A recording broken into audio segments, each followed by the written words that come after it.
Bienvenidos a un nuevo episodio del podcast de Neuropaisajismo, Jardinería y Horticultura Terapéutica, el podcast del Instituto de Neuro y Corpopaisajismo, neucorpia.com.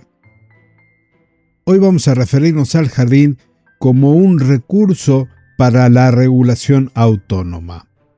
Y quiero empezar contándote algo que me pasó hace un par de semanas, un día viernes, que tuve una tarde bastante complicada. De esas tardes en las que se te encadenan reuniones interminables, decenas de mensajes en el teléfono, pequeñas decisiones de último momento.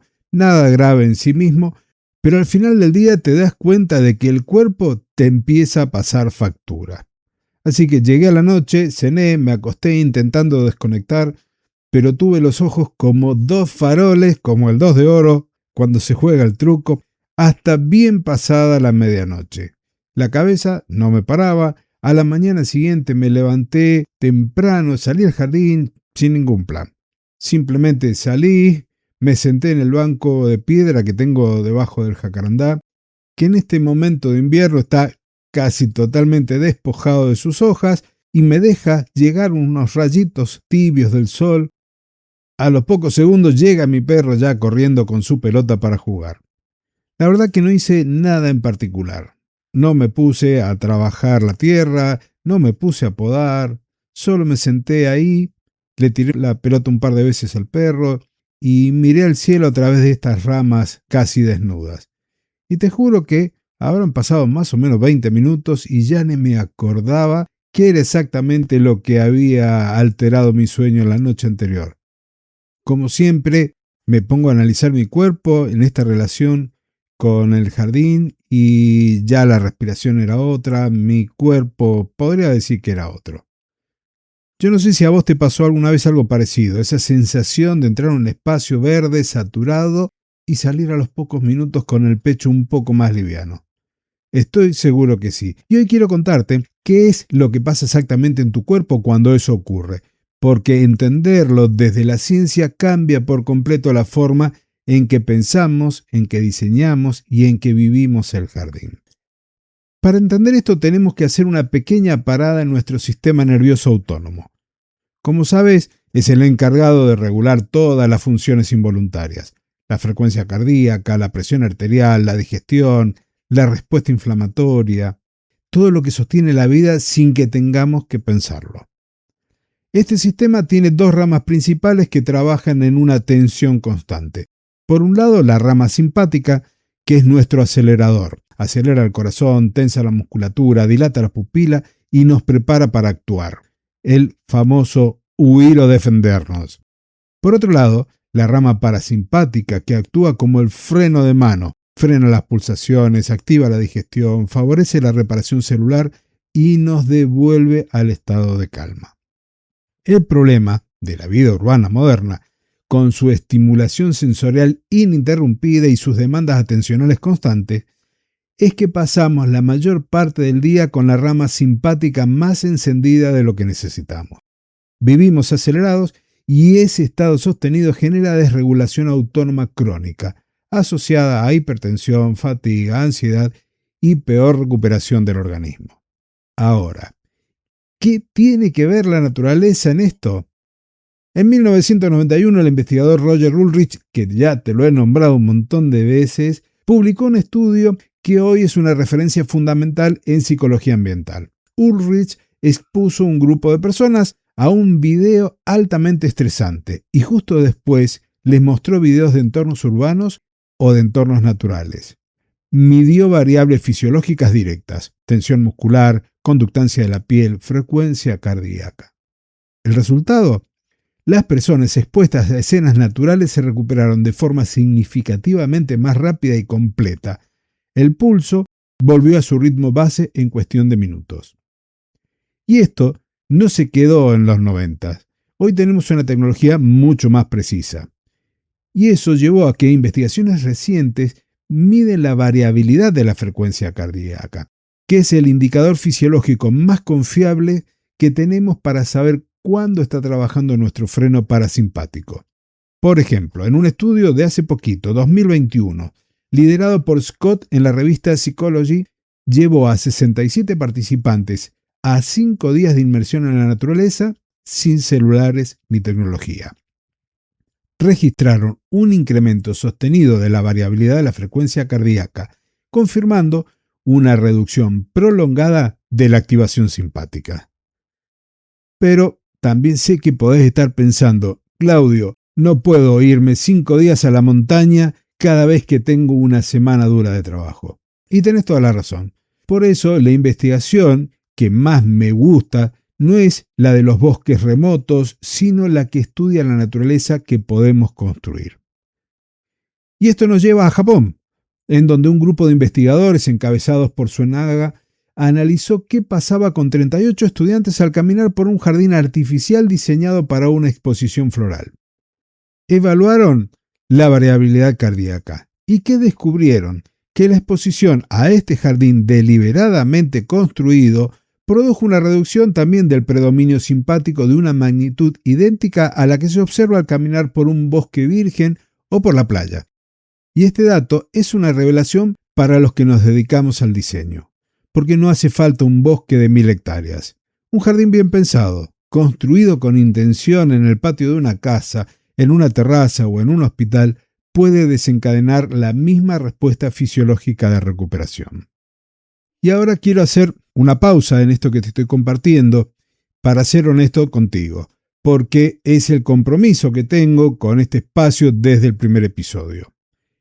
En el mundo del diseño salutogénico y del bienestar vas a escuchar hablar constantemente de una teoría muy popular, la teoría polivagal formulada por Stephen Porges.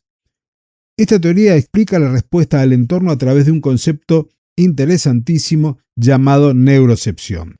La idea de que nuestro sistema nervioso evalúa de manera subconsciente si un espacio es seguro o amenazante, activando distintas vías del nervio vago. Es un marco conceptual muy seductor y sumamente intuitivo para hablar de espacios que transmiten seguridad. De hecho, muchas veces yo mismo uso esa idea de neurocepción como una metáfora heurística muy útil para orientar el diseño. Sin embargo, tengo la responsabilidad de decirte que la teoría polivagal está en medio de un debate científico bastante intenso. En 2023, un investigador, Paul Grossman, publicó una crítica exhaustiva en la revista Biological Psychology, donde demuestra que varios de los supuestos anatómicos y evolutivos de la teoría, especialmente la idea de una rama vagal ventral exclusivamente mamífera, no tiene un respaldo neuroanatómico sólido según la evidencia disponible. ¿Por qué te cuento esto? Porque prefiero 1000 veces compartirte la complejidad del debate real antes que venderte una certeza dogmática que la ciencia todavía no confirmó. Lo que no está en duda es el hecho observable, es decir, estar en contacto con las plantas y el agua activa el sistema parasimpático y reduce el estrés. Lo que sigue en debate es el mapa neuroanatómico exacto por el cual ocurre. Y entender esa diferencia es lo que separa a la práctica basada en evidencia del mero marketing verde. A esto se le suma otra limitación que debemos reconocer también con humildad. La mayoría de los estudios sobre la variabilidad de la frecuencia cardíaca se hacen con muestras pequeñas, de personas jóvenes y sanas, en exposiciones breves. Todavía nos falta ensayos clínicos a largo plazo en jardines terapéuticos reales. Pero mientras la ciencia sigue investigando los mecanismos exactos, la práctica clínica y el diseño nos entregan herramientas empíricas sumamente valiosas que ya podemos aplicar. Entonces, ¿cómo traducimos toda esta fisiología y estos modelos, como la teoría de la restauración atencional de Kaplan y Kaplan o la teoría de Ulrich, en decisiones concretas sobre el terreno?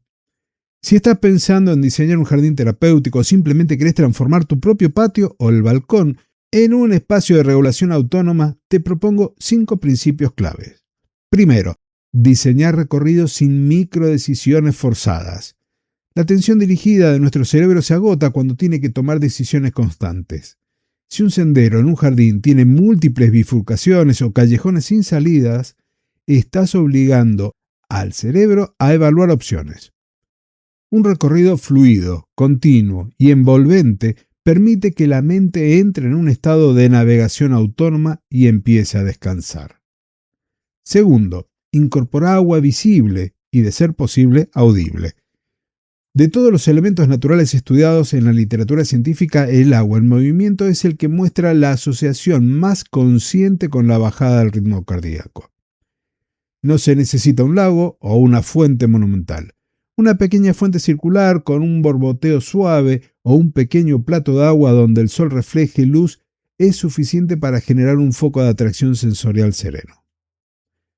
Tercero, crea áreas de fascinación suave.